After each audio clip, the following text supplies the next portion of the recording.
ici, ça s'appelle les légumes du Nid. C'est une micro-ferme en maraîchage biologique sur la commune de Chimilin, au cœur du territoire des Vals du Dauphiné. Je cultive des légumes de saison sur une petite surface qui fait à peine 2000 m². Moi, je suis ingénieure environnement de formation. Je ne me sentais pas à ma place et du coup, j'en suis venue à démissionner pour faire une courte formation. Et puis en 2015, après un stage de 6 mois sur une exploitation maraîchère, j'ai, on va dire, sauté le pas et du coup, les légumes du Nid sont nés.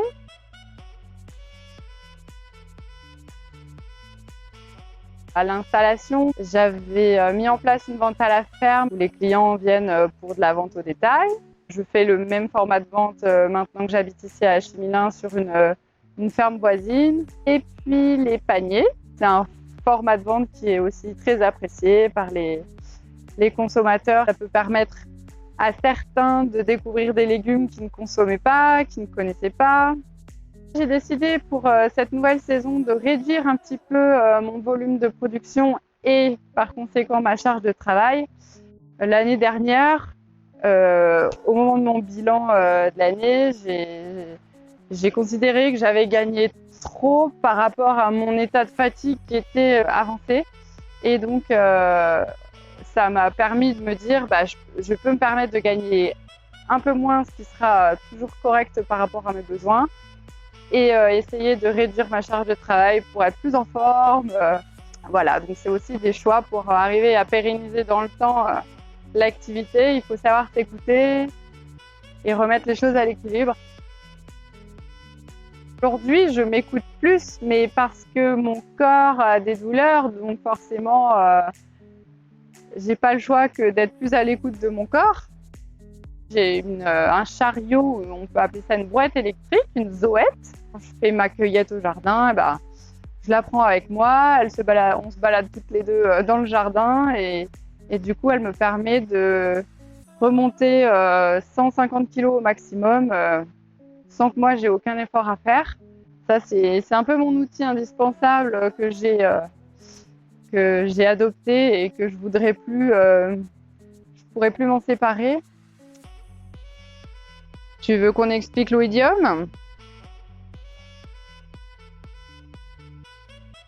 C'est pas une maladie, c'est un champignon qui se développe du fait de l'humidité et des écarts de température entre le jour et la nuit.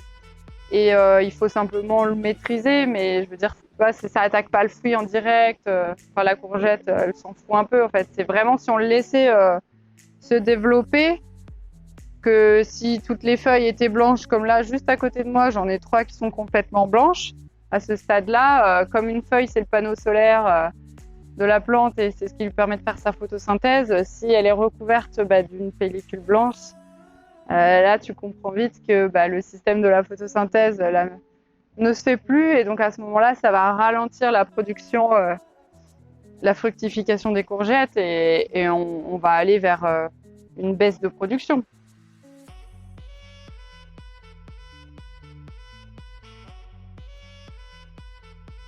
Pourquoi les abeilles ou les bourdons ou tous les insectes pollinisateurs ne viennent pas moins sous serre? Parce que il y a le plastique, il y a cette barrière physique. On va dire que la solution que j'ai trouvée moi pour arriver à avoir des courgettes bien jolies et donc pollinisées, c'est de le faire moi-même à la main. Donc je prends des fleurs mâles et puis je vais polliniser la fleur femelle qui est au bout d'un bébé courgette pour avoir la garantie que la courgette sera belle et jolie comme on le veut au bout du compte. Donc une courgette mal pollinisée, voilà, ça donne ça. Donc déjà, elle n'est pas longue de manière uniforme, elle a grossi ici et le bout est resté fin, ça fait une pointe. Et du coup, la pointe s'abîme. Un conseil, c'est de ne pas négliger son capital santé. C'est important. Évidemment qu'au début, on a une énergie débordante, sans limite et tout, mais elle va vite se tarir. Donc, non, moi, mon conseil, c'est il vaut mieux grandir de manière progressive On n'est pas obligé d'emprunter à la banque et de tout de suite tout avoir pour faire fonctionner une exploitation maraîchère.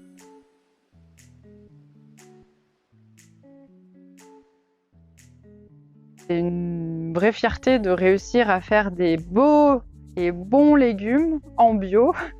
Et puis après, la fierté d'avoir réussi sur une petite surface comme ici à finalement avoir une activité pérenne au niveau économique. Les consommateurs sont nombreux et même quand il existe sur un territoire, voire sur une commune déjà un maraîcher installé, il n'aura jamais vocation à nourrir toute la population aux alentours. Donc si on veut rentrer dans l'avenir, dans ce modèle de manger plus de local et bio quand c'est possible, allons-y quoi, il faut des producteurs, allons-y. C'est le plus beau métier du monde.